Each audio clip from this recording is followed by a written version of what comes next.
This is from the poem of Man God by Maria Valtorta, Volume 4. Towards Bethany and in Lazarus' house. It's episode 517, and it was written the 28th of October, 1946. Jesus dismisses the disciples, Levi, Joseph, Matthias, and John, whom he met I do not know where, and to whom he entrusts the new disciple, Sidonia, named Bartholomew. This happens at the first houses in Bethany, and the shepherd disciples go away with the newcomer, and with the 7 other men who were there with them. Jesus looks at them go away. He then turns around to look at his apostles, and he says, "And now let us wait here for Judas of Simon." "Ah, you noticed that he is gone," say the others who are surprised. "We thought that you were not aware of it. There was such a large crowd, and you were speaking all the time, first with the young man, and then with the shepherds." I noticed that he had gone away from the very first moment. Nothing escapes my notice. That is why I went to some friendly houses, telling them to send Judas to Bethany, if he should look for me. "God forbid," grumbled the other Judas between his teeth. Jesus looks at him, but pretends that he has not heard, and he goes on speaking to everybody, as he sees that they are all of the same opinion as that is. Faces at times speak better than words.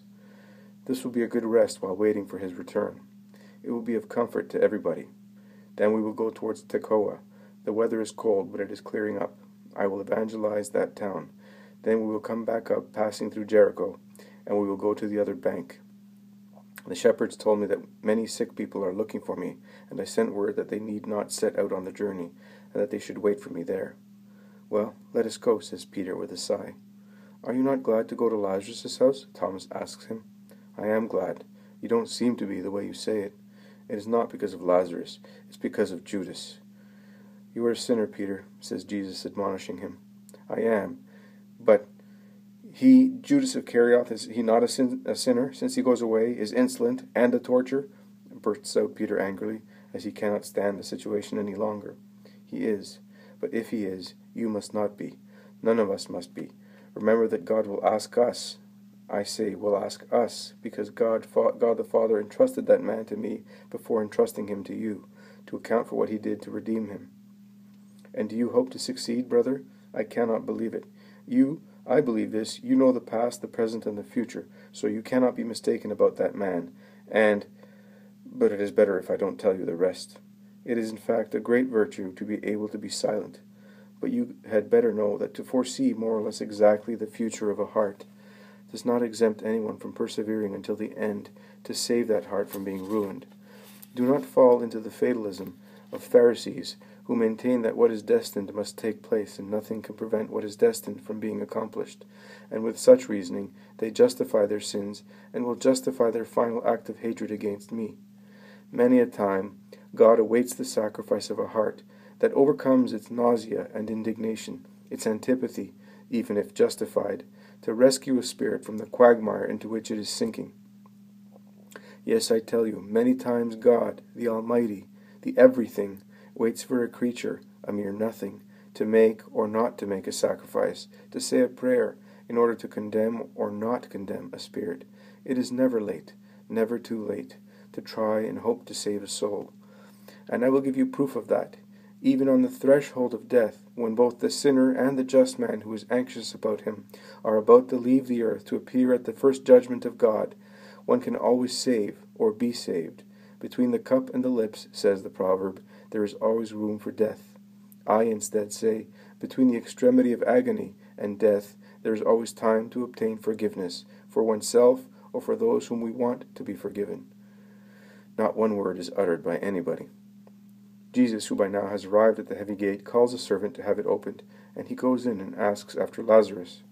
"Oh, Lord, see, I have just come back from gathering bay leaves and the leaves of the camphor tree, and cypress berries and other leaves, and scented fruit to boil them with wine and resins, and prepare baths for our master with them.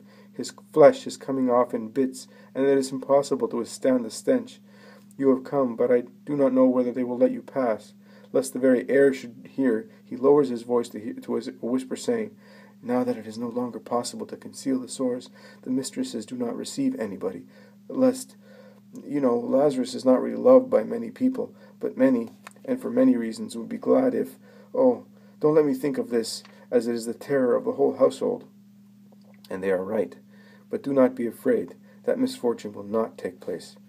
But will he be able to recover? A miracle of yours? He will not recover. But that will serve to glorify the Lord. The servant is disappointed.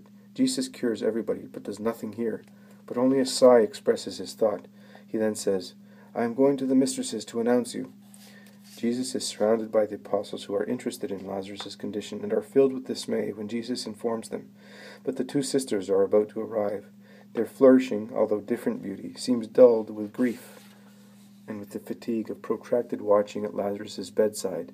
Pale, humble, emaciated, their eyes, once so bright, tired, without rings or bracelets, wearing 2 dark grey dresses, they look more like maidservants than mistresses. They kneel down at a distance from Jesus, offering him nothing but tears, resigned, silent tears flowing from an internal source and unable to stop. Jesus approaches them. Martha stretches out her hands, whispering, Move away, Lord. We are really afraid by now that we have infringed the law on leprosy. But we cannot. Oh God, we cannot have such an ordinance against our Lazarus. Please do not come near us, as we are unclean, as we touch nothing but sores. We alone, because we have kept everybody else away, and everything is placed on the threshold for us, and we take it and wash and burn things in the room next to our brothers. See our hands? They are corroded by the caustic lime which we use for the vases we have to hand back to the servants. We think that by doing so we are less guilty, and she weeps.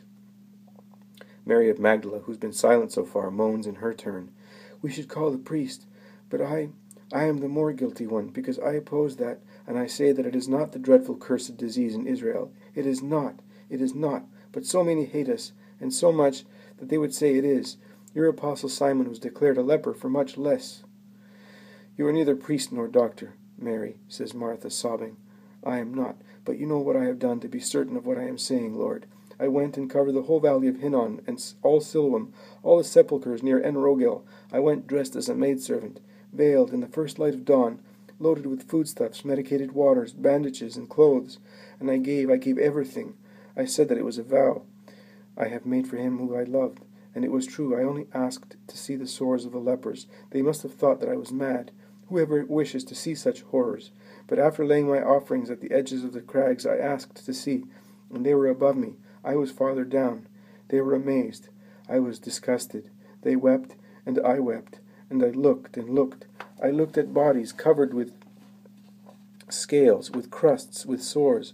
I looked at corroded faces, at white hair stiffer than bristles, at eyes exuding pus, at cheeks through which I could see teeth, at skulls on living bodies, at hands which had become claws of monsters, at feet resembling knobby branches, stench, horror, rottenness. Oh, if I sinned worshipping flesh, if I took delight in my senses of sight, smell, hearing, touch, in what was beautiful, scented, harmonious, soft, and smooth, oh, I can assure you that my senses have been purified in the mortification of such sights. My eyes forgot the enticing handsomeness of man on contemplating those monsters. My ears expiated the past enjoyment of manly voices on hearing those harsh ones, no longer sounding like human voices. My body shuddered, my smell revolted, and all remainders of the cult of myself died, because I saw what we shall be after death. But I brought back with me this certitude, that Lazarus is not a leper. His voice is not injured, his hair and the hairy parts of his body are intact, and his sores are different. No, he is not a leper, and Martha distresses me because she will not believe, because she does not comfort Lazarus by dissuading him from believing that he is unclean. See, he does not want to see you, now that he knows that you are here, lest he should infect you. The foolish fears of my sister are depriving him also of your comfort.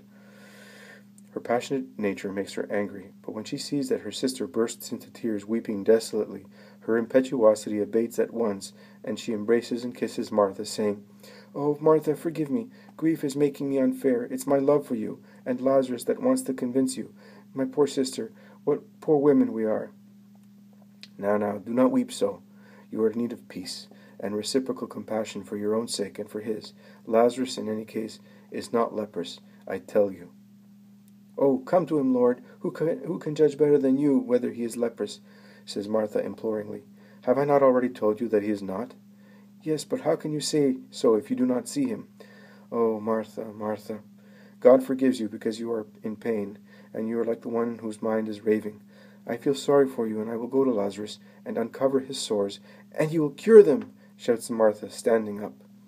I have already told that I cannot do it, but I will put your minds at rest, as you will know that you have not infringed the law concerning lepers. Let us go. And he is the first to set out towards the house, beckoning to his apostles not to follow him. Mary runs ahead. She opens a door, runs along a corridor, opens another door, which leads into a small internal yard, and after a few steps, she enters a semi-dark room encumbered with basins, small vases, amphorae, bandages. A mixed odor of spices and putrefaction is perceived. There is a door opposite the first one, and Mary opens it, shouting in a voice that endeavors to be bright and joyful, "Here is the Master! He has come to tell you that I am right, my dear brother. Cheer up and smile, because our love and peace is coming in." And she bends over her brother, lifts him on the pillows, kisses him, heedless of the smell that, in spite of the palliatives, exhales from the ulcerated body, and she is still bent, tidying him, when Jesus' kind greeting resounds in the room, which, enveloped in a faint light, seems to brighten up because of his divine presence. "Master, you are not afraid. I am." "You are ill, nothing else, Lazarus. The rules have been laid down, so comprehensive and severe, out of an understandable sense of prudence. It is better to be exceedingly prudent than imprudent in certain cases, such as catching diseases. But you are not infectious, my poor dear friend. You are not unclean, and in fact, I do not think that I lack prudence towards my brothers if I embrace you and kiss you thus." And he kisses him, taking his emaciated body in his arms. "You really are a peace, but you have not seen me. Mary will now uncover the horror. I am already a dead body, Lord. I do not know how my sisters can stand." "I do not know either, so frightening and disgusting are the sores near the varicose veins of his legs."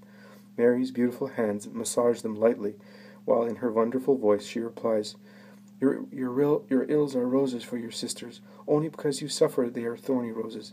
Here it is, Master. See, leprosy is not like that." "No, it is not. It is a bad disease, and it consumes you, but it is not dangerous. Believe your Master.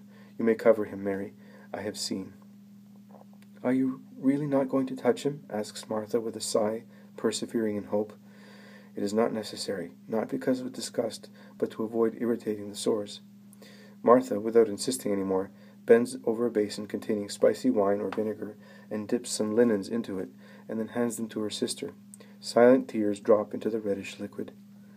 Mary bandages the poor legs and lays the blankets once again on Lazarus's feet, which are motionless and yellowish as those of a dead man. "Are you alone?" "No, they are all with me except Judas of Kerioth, who stayed in Jerusalem, and will come. Nay, if I have already left, send him to Bethabara. I shall be there, and tell him to wait for me there." "You are going away soon." "And I shall be back soon. It will soon be the feast of the dedication. I shall be with you those days." "I shall not be able to honor you at the Feast of the Lights." "I shall be in Bethlehem on that day. I must see my cradle once again." "You are sad, I know. Oh, and I can do nothing." "I am not sad. I am the Redeemer. But you are tired. Do not strive to keep awake, my dear friend. It was to honor you. Sleep. We shall meet later." And Jesus withdraws noiselessly. "Have you seen, Master?" asks Martha outside in the yard. "Yes, I have. My poor disciples, I weep with you, but I truly confide to you that my heart is much more ulcerated than your brother. Grief gnaws at my heart." And he looks at them with such deep sadness that they forget their sorrow because of his, and as their being women prevents them from embracing him, they confine themselves to kissing his hands and tunic, and to serving him as loving sisters, and they serve him in a little room, and overwhelm him with their love. The loud voices of the apostles can be heard from beyond the yard, all of them, except the voice of the bad disciple, and Jesus listens and sighs. He sighs, awaiting the fugitive patiently.